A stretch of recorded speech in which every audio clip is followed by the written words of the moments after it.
To be present is to feel, look, and listen. Now you are in the body. You feel a configuration of sensations in your arms and legs. You are also listening, actively listening to the sounds that arise from moment to moment, including my voice. You actively look at various objects, absorb them like curious children, perceive everything with the mind of a beginner, as if you were seeing these things for the first time in your life. You are doing a quiet, but very powerful exercise in mindfulness, feeling, seeing, hearing. This is what Gurdjieff called self-remembering. It is a way to be consciously present in the moment. First, using kinesthetic sensations. Second, really listening. Third, looking at things. And fourthly, at the same time making a small effort of will necessary to voluntarily divide attention. The fourth point is very important. You should not let your attention become completely absorbed in listening or contemplating. You keep it compartmentalized, somewhat in touch with bodily sensations, with arms and legs, and in some way with active looking and active listening. Feeling, seeing, hearing means being present. If you suddenly find yourself thinking about something and being absorbed in these thoughts, then, as in formal meditation, simply return to the exercise. Then, without blaming yourself for anything, move directly to looking, listening, and feeling your hands and feet. You have done the morning, or starting, exercise. Now we are engaged in the main practice of Gurdjieff's work, feeling, seeing, hearing. You are actively, albeit effortlessly, present in the world around you. The details of this world, of course, change from moment to moment. Sometimes such an activity may seem like just boring sitting. But that is until you take a closer look and become more attentive. Would anyone like to share how this affects their consciousness? The initial experience of feeling, seeing and hearing.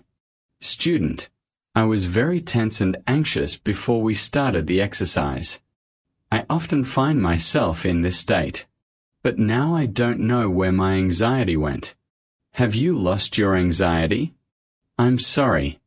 Maybe you'll find it somewhere else. It's hard to be both anxious and pay attention to the real world around you. This is good. Student: I began to realize that somehow I like to be involved in thoughts and emotions. Good insight. Student: I like to get into strong emotions. But in this exercise it seemed to me that such an entry would be something like a truly altered state of consciousness, at times very strong. Will. Student: No, it seems there is. Fine. I love descriptions in the present.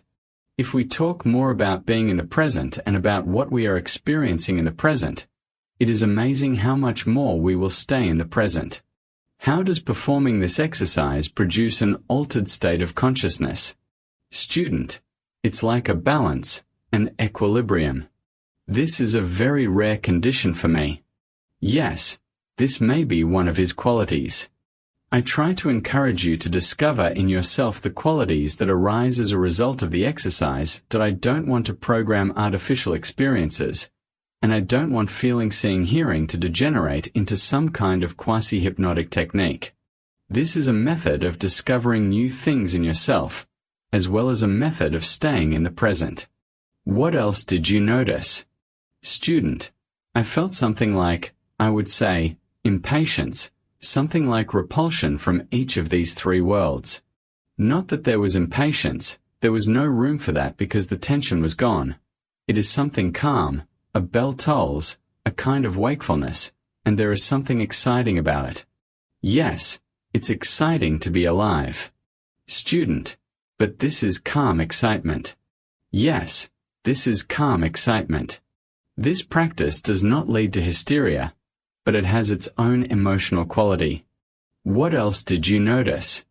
Student: When we started the exercise and I began to focus on different parts of the body, I felt thirsty. I had the idea that I needed to quench my thirst and put myself in a comfortable state. Then I thought maybe I just felt like I needed water or something, so I concentrated on the sensation in my throat and mouth. So I moved between these sensations and focusing on those parts of the body that we were working with. It became clear to me that there was no need to quench my thirst. I could simply observe it. Power of identification. This is a good opportunity to show you another exercise. I don't usually give them both at the same time, so this will be a bit of an experiment. Continue feeling, seeing, hearing throughout this exercise. Sit or stand so that you can see this glass. Places a paper coffee cup on the floor. Identification is one of the most important psychological processes. This is the process of giving something of our essence, our energy, strength. To show how quickly everything happens, I will ask you to identify with this glass. Look at it and feel it as part of you. Just remove the barriers between the glass and yourself. Let your energy flow into it. Let your mind flow into it. Suddenly steps on the glass, crushing it. Did anyone feel any pain? Many people raise their hands. Good. You learn something at the cost of a little momentary pain. It is incredibly easy for us to give away our psychological energy. It happened that people screamed loudly and jumped up when I gave this exercise. Imagine. It's just a funny little exercise. The glass does not represent anything special, like, for example, a birthday gift from a loved one. We did not perform a prolonged hypnotic induction or any kind of meditation. I only asked you to identify with the cup for about 30 seconds, and yet many of you felt pain when I suddenly crushed it. You suffered. You have identified. The process of psychological identification can begin and end almost instantly. It gives significant power to what you identify with. You can identify with anything. If this simple exercise was so vivid, imagine what would happen if we were standing next to your car and I had a hammer in my hand and I hit your car. Or your wonderful anything else. The worst thing about identification is that it is usually an involuntary and unconscious process.